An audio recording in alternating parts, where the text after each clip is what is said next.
Islamic scholar مفتی محمد یوسف تیبی حفظہ اللہ تعالی، فاضل Medina university. الحمدللہ رب العالمین والصلاة والسلام علی رسولہ الکریم وعلی آلہ وصحبہ اجمعین۔ اشہد ان لا الہ الا اللہ وحدہ لا شریک لہ واشہد ان محمدا عبدہ ورسولہ صلی اللہ علیہ وسلم۔ سامعین اور ناظرین کرام، پہلی بات تو یہ سمجھیں کہ قرآن حکیم میں کوئی ایسا جملہ نہیں جس کو نکالنے سے نقصان نہ ہوتا ہو۔ اس کے ہر جملے کی وہاں ضرورت ہے جہاں وہ ہے۔ تو اس میں کچھ ایسے اضافے نہیں کہ جن کے بغیر گزارا ہو اور ہم سمجھیں کہ اس کو مختصر کیا جا سکتا ہے، یا یہ کہ اس کا کوئی خلاصہ کیا جا سکتا ہے، بلکہ قرآن حکیم خود خلاصوں کا خلاصہ ہے، اور اس میں بہت ہی جامعیت ہے، مانعیت ہے، اور ہر لفظ اور آیت اپنی اپنی جگہ پر پرفیکٹ ہے، اس کی ضرورت ہے۔ تو جب ہم یہ بیان کرتے ہیں کہ جناب ہم خلاصہ بیان کرنے لگے ہیں، تو یہ مجھے تو سچی بات ہے گستاخی سی لگتی ہے کہ قرآن کا خلاصہ کیسے ہو سکتا ہے۔ تو قرآن حکیم کے مضامین کا خلاصہ ہم کہہ سکتے ہیں کہ اس کو پورے طریقے سے بیان نہ کیا جائے، تو اس کو ہلکا اور آہستہ اور تھوڑا کر کے تھوڑے وقت میں ایک تصور دے دیا جائے کہ جو آیات ہم نے آج پڑھی ہیں ان میں کیا کچھ بیان ہوا ہے۔ تو شروع کرتے ہیں۔ پہلے اعوذ باللہ من الشیطان الرجیم، بسم اللہ الرحمن الرحیم۔ رسول اللہ صلی اللہ علیہ وسلم فرماتے ہیں، بلکہ خود قرآن میں ہے، فَإِذَا قَرَأْتَ الْقُرْآنَ فَاسْتَعِذْ بِاللَّهِ مِنَ الشَّيْطَانِ الرَّجِيمِ۔ جب تو قرآن پڑھے تو اللہ تعالیٰ سے پناہ مانگو شیطان کی شر سے۔ تو جب بھی قرآن پڑھو پہلے اعوذ باللہ پڑھو، پھر بسم اللہ پڑھو۔ لیکن اگر آپ سورت کے درمیان سے شروع کر رہے ہیں، سورت کی ابتدا سے شروع نہیں کر رہے، تو بسم اللہ آپ چھوڑ سکتے ہیں، خالی اعوذ باللہ پڑھ لیں۔ اور سورہ توبہ کے شروع میں بسم اللہ نازل نہیں ہوئی، اس لیے وہاں بسم اللہ نہیں پڑھی جاتی، باقی تمام صورتوں کے شروع میں بسم اللہ پڑھی جاتی ہے، اور اگر درمیان سے شروع کریں تو اعوذ باللہ کافی ہے۔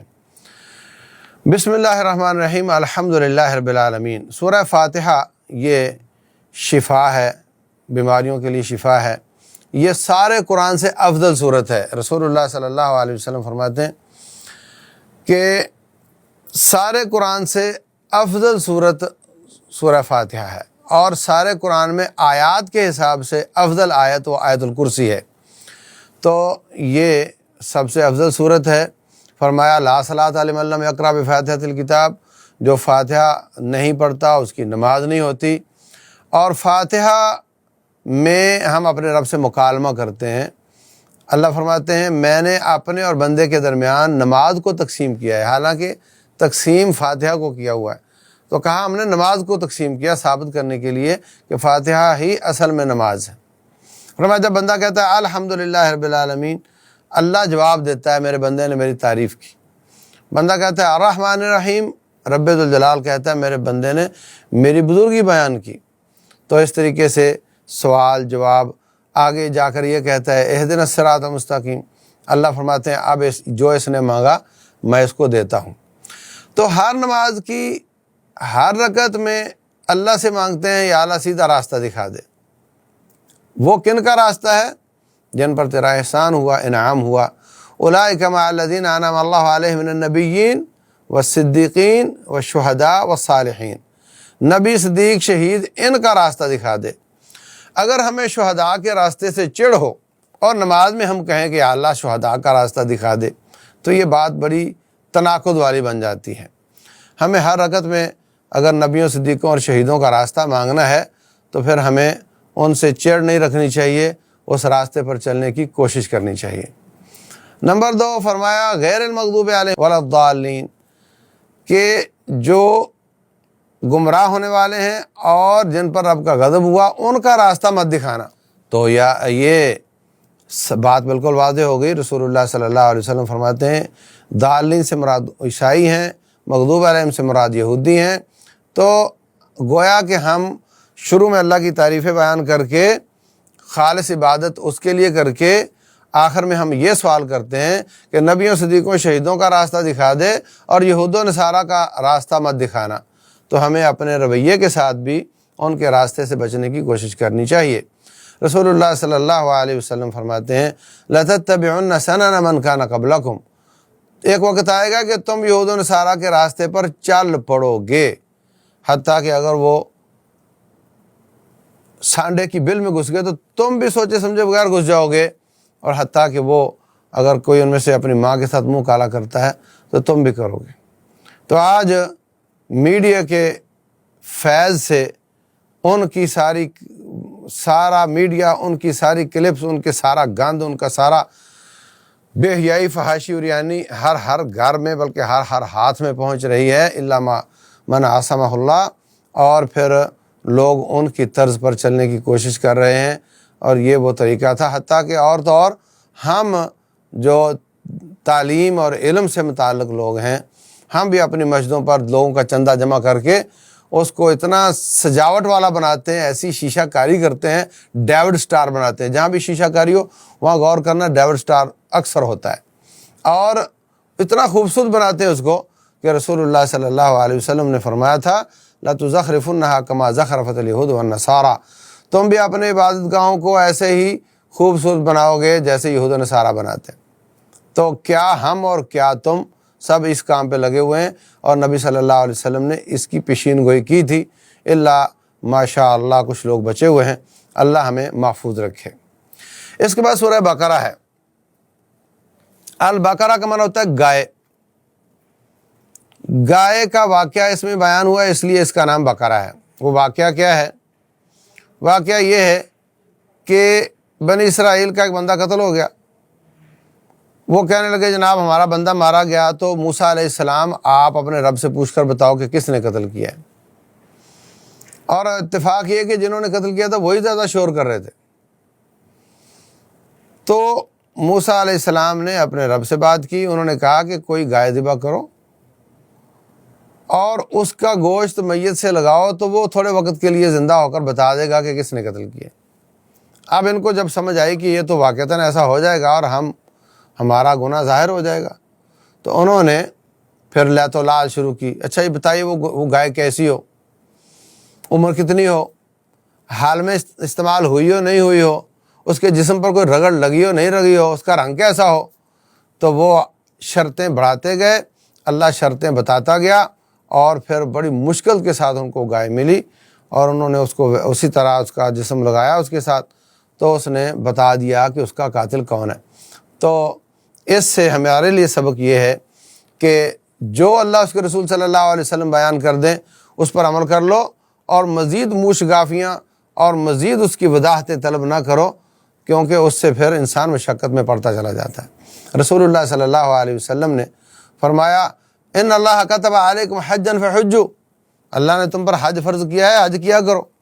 تو ایک شخص کہتا ہے علی کل عام یا رسول اللہ، ہر سال کرنا ہے کیا؟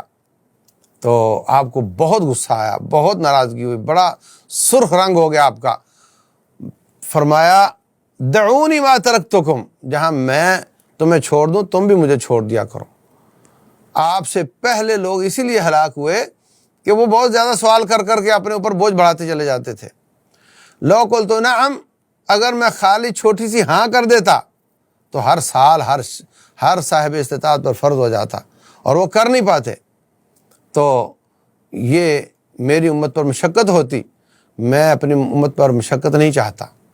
عزیز علیہ ما عنتم حریص علیکم بالمؤمنین رؤوف الرحیم، آپ کے اوصاف یہ ہیں کہ وہ مومنوں پر بڑے رؤوف الرحیم ہیں، اور مومنوں پر مشقت ان پر بڑی گراں گزرتی ہے۔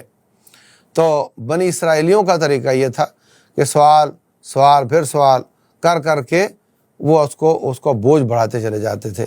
تو ہمیں اسلام میں ایسا کرنے سے منع کیا گیا ہے۔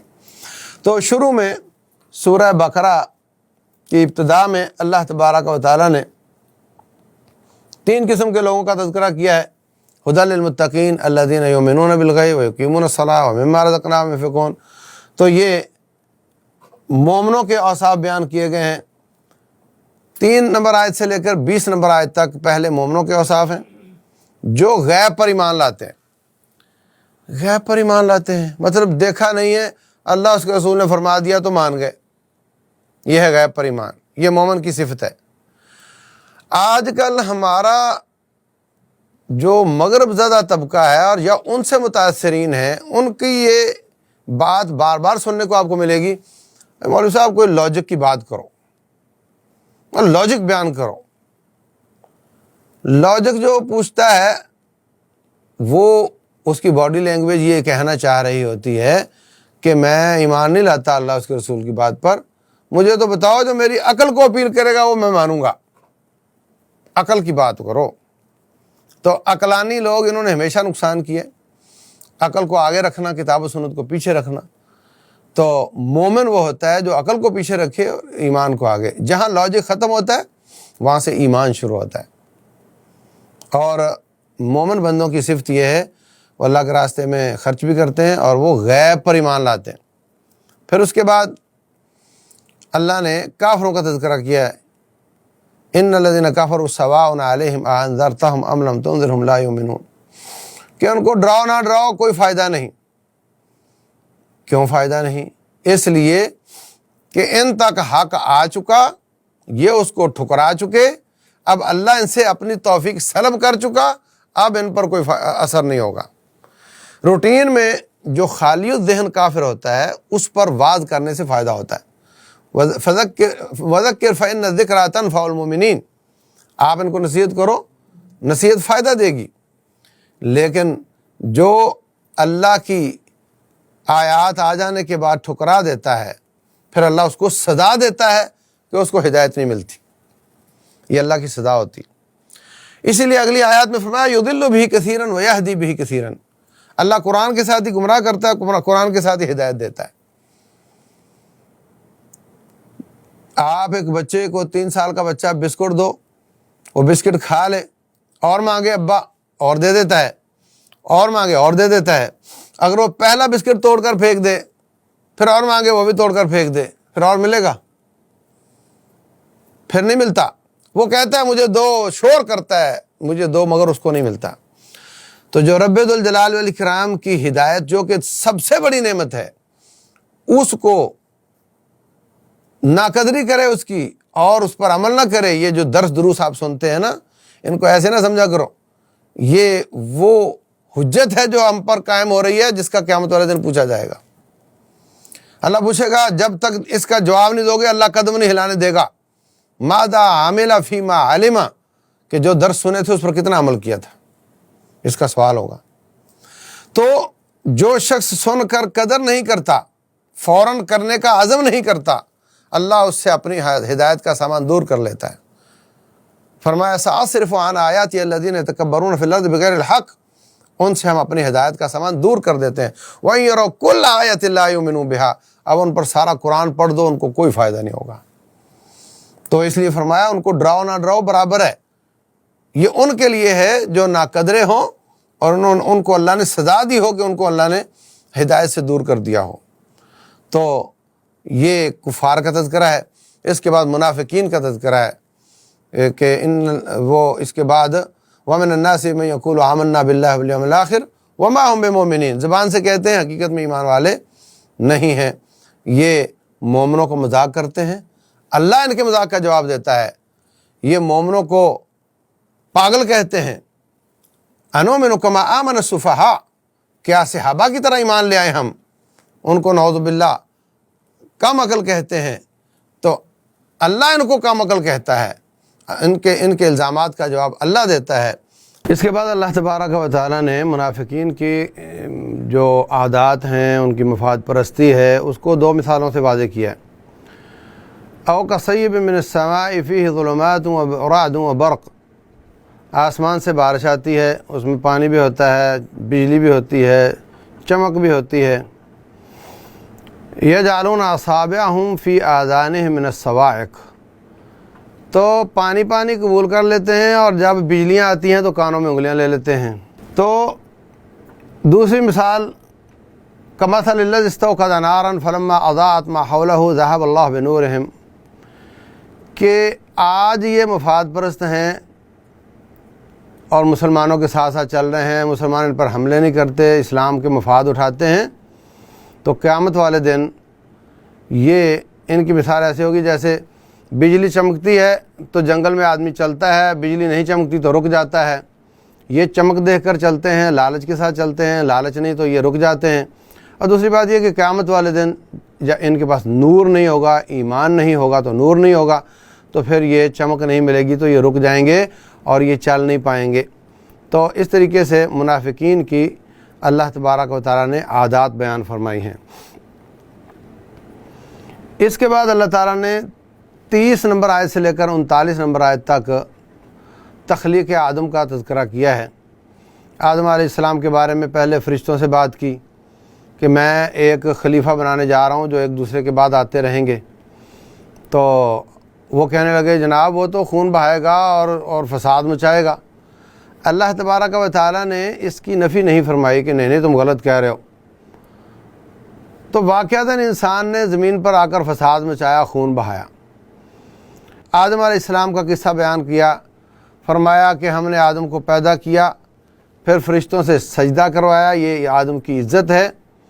پھر آدم علیہ السلام کو جنت میں بھیجا، پھر ان سے غلطی ہو گئی اور انہوں نے وہ درخت چکھ لیا جس سے منع کیا تھا، پھر ان کو اللہ تعالیٰ نے دنیا میں بھیج دیا، اس پر عیسائیوں کا فلسفہ یہ کہتا ہے کہ آدم علیہ السلام سے غلطی ہوئی تو اس کا کفارہ حضرت عیسیٰ علیہ السلام نے سولی پر چڑھ کر دیا، اس لیے اب آدم علیہ السلام کی ساری اولاد گناہ گار ہے، اور جو عیسوی ہو جاتے ہیں، عیسائی ہو جاتے ہیں، وہ صرف کامیاب ہوں گے۔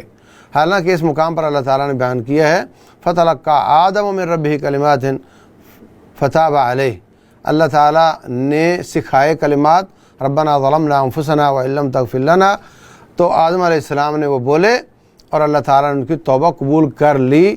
لہذا عیسائیوں کا یہ فلسفہ بالکل یہاں نہیں چلتا، یہ بے بنیاد ہے۔ تو آدم علیہ السلام کا قصہ بیان کرنے کے بعد یہ ہمارے لیے سبق ہے کہ دیکھو بھائی یہ تمہارا پہلے دن سے دشمن ہے، اس نے کہا تھا وہ درخت چاخ لو تو تم کبھی نہیں نکالے جاؤ گے الا ان تکونا ملکین او تکونا من الخالدین، حقیقت یہ تھی کہ تم چکھو گے تو فوراً نکال دیے جاؤ گے۔ اس نے کہا تھا تم نوری ہو جاؤ گے، تو یہ جھوٹ بولتا ہے، اس نے ان کو دھوکہ دیا، ہمیں بھی دیتا ہے، اس لیے ابلیس کی بات نہ مانو، اس ابلیس کے کہنے پر مت چلو۔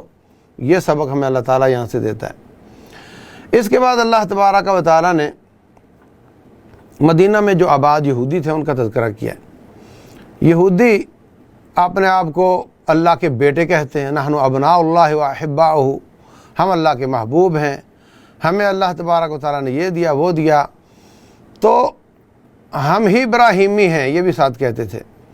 تو اللہ تبارک و تعالیٰ نے واقعتاً ان کو آزمایا، واقعتاً فرعون نے ان کو بہت بڑی سزائیں دیں، ان کے بچوں کو قتل کر دیتا تھا، واقعتاً انہوں نے صبر کیا، واقعتاً اللہ تعالیٰ نے ان پر انعام کیا، ان کو نجات دی، ان کے لیے سمندروں نے راستے بنا دیے، بھوک لگی تو اللہ تعالیٰ نے ان کو من سلوا دیا، پیاس لگی تو کہا پتھر پر ڈنڈا مارو تو چشمے پھوٹ پڑے، دھوپ لگی تو ہم نے اوپر سے ان کو سائے کیے۔ تو اللہ تبارک و تعالیٰ نے ان کو آزمایا، کامیاب ہوئے، اللہ نے ان پر انعامات کیے۔ تو اس مقام پر اللہ تعالیٰ نے ان کے 10 انعامات کا تذکرہ کیا ہے، اور 10 ہی بعد میں ان کی اللہ کی بغاوتوں کا تذکرہ کیا ہے، اور اس کے بعد 10 ہی ان کو دی ہوئی سزاؤں کا تذکرہ کیا ہے۔ اللہ تعالیٰ جب سابقہ امتوں کا تذکرہ کرتا ہے تو مقصد یہی ہوتا ہے کہ ان جیسے کام نہ کرنا، پھر تمہیں بھی اسی طرح کی سزا ملے گی۔ جتنے بھی مقامات پر سابقہ امتوں کا تذکرہ کیا ہے، یہ بدکار تھے تو ان کو پتھروں سے مارا گیا، یہ ملاوٹ کرتے تھے تو ان کے ساتھ یہ ہوا، تاکہ یہ امت وہ کام نہ کرے اور تاکہ ان کو وہ سزا نہ ملے جو ان کو ملی تھی۔ تو ہمیں یہود و نصارہ کے اور دوسری جتنی بھی امتیں ہیں جن کو سزائیں ملیں ان کے راستے سے بچنا چاہیے۔ اس کے بعد اللہ تبارک و تعالیٰ نے کعبۃ اللہ کی تعمیر اور حضرت ابراہیم علیہ السلام ان کے بیٹے کا تذکرہ کیا ہے کہ ابھی بچہ تھا چھوٹا سا، والدہ کو لے کر ابراہیم علیہ السلام جنگل میں چھوڑ گئے، اسماعیل علیہ السلام بڑے ہوئے، وَإِذِ ابْتَلَىٰ إِبْرَاهِيمَ رَبُّهُ بِكَلِمَاتٍ فَأَتَمَّهُنَّ، ہم نے ان کو کئی آزمائشوں سے گزارا، انہوں نے 100 نمبر لیے، پاس ہوئے، بچے کو اسماعیل کو ذبح کر دو، بچے کو بچپن میں جنگل میں چھوڑ دو، اور اعلان توحید کیا تو آگ میں ڈال دیا۔ یہ سب آزمائشوں میں جب وہ پاس ہوئے تو اللہ تعالیٰ نے ان کو امام بنا دیا۔ تو اس کے بعد اللہ تبارک و تعالیٰ نے ان کے ہاتھوں بیت اللہ کی دوبارہ تعمیر کروائی۔ یہ قصہ بیان کرنے کے بعد وہ توحید پر تھے، وہ شرک نہیں کرتے تھے۔ یہودیوں عیسائیوں تم دعویٰ کرتے ہو ہم ابراہیمی ہیں، تم تو شرک کرتے ہو، تو تمہارا ان سے کیا تعلق ہو سکتا ہے؟ یہ ساری وضاحتیں کرنے کے بعد آخر میں رب ذوالجلال والاکرام نے بلکہ اس سے پہلے حضرت سلیمان علیہ السلام کا قصہ وہ بھی بیان کیا ہے۔ وہ یہ کہ یہ لوگ کہتے تھے کہ سلیمان علیہ السلام کی جو حکومت ہے وہ پرندوں سے باتیں کر لیتے، چیونٹیوں سے باتیں کر لیتے تھے، وہ حشرات سے، درندوں پرندوں چرندوں سب سے، اور جن ان کے قبضے میں تھے اور وہ حکومت چلاتے تھے۔ تو کہا یہ سب جادو کی وجہ سے تھا۔ تو اللہ تعالیٰ نے ان کی نفی کی ہے، فرمایا ما کفر سلیمان ولکن الشیاطین کفروا، انہوں نے کفر نہیں کیا، انہوں نے جادو نہیں کیا، لیکن شیطان کفر کرتے تھے۔ اور اس میں ہاروت اور ماروت کا قصہ بیان کیا ہے۔ یہ دو فرشتے تھے، ان کو اللہ نے کوئی علم دے کر بھیجا تھا، اور اس میں کوئی کفر تھا، فائدہ مند علم تھا، دنیا کا اس میں فائدہ تھا، مگر کفر کے بغیر نہیں مل سکتا تھا۔ تو وہ آزمائش بن کر آئے تھے، وہ جو بھی سیکھنا چاہتا اس کو بتاتے تھے کہ یہ کفر ہے مت سیکھو، پھر بھی اگر کوئی سیکھتا تو سکھا دیتے تھے۔ تو وہ قصہ بیان کیا ہے، اور حضرت سلیمان علیہ السلام کے جادو کی نفی کی ہے کہ وہ بالکل ایسا نہیں کرتے تھے۔ اور اس کے بعد آخر میں ابراہیم علیہ السلام کا قصہ، اور اس کے بعد اللہ تعالیٰ نے فرمایا تلک امۃ قد خلت، یہ امت تھی گزر گئی، لہا ما کسبت، جو انہوں نے کمایا وہ ان کا ہے، وَلَكُمْ مَا كَسَبْتُمْ، جو تم کماؤ گے وہ تمہیں ملے گا، وَلَا تُسْأَلُونَ عَمَّا كَانُوا يَعْمَلُونَ، جو وہ کرتے تھے اس کا تم سے سوال نہیں ہوگا۔ اس بات کو ہمیں پلے باندھ لینا چاہیے۔ آج کل کئی میڈیا ایکٹیوسٹ اور کئی ٹی وی کے سکالر اور ٹی وی کے مفتی، ان کا کام ہی یہ ہے کہ شریعت کے، اسلام کے نان ایشو کو ایشو بنا کر کے لوگوں کو گمراہ کرنا۔ نان ایشو کیا ہے؟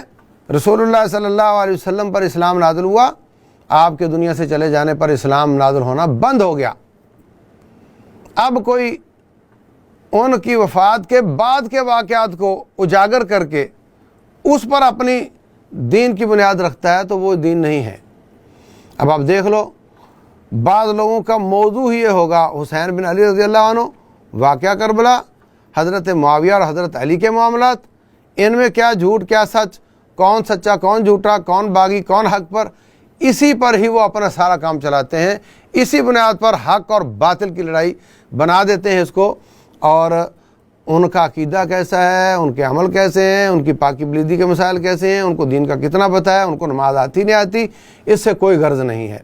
تو اللہ فرماتے ہیں وہ امت گزر گئی، جو انہوں نے کیا ان سے پوچھا جائے گا، جو تم نے کیا تمہیں پوچھا جائے گا، تو تم اپنے سوال کا جواب تلاش کرو۔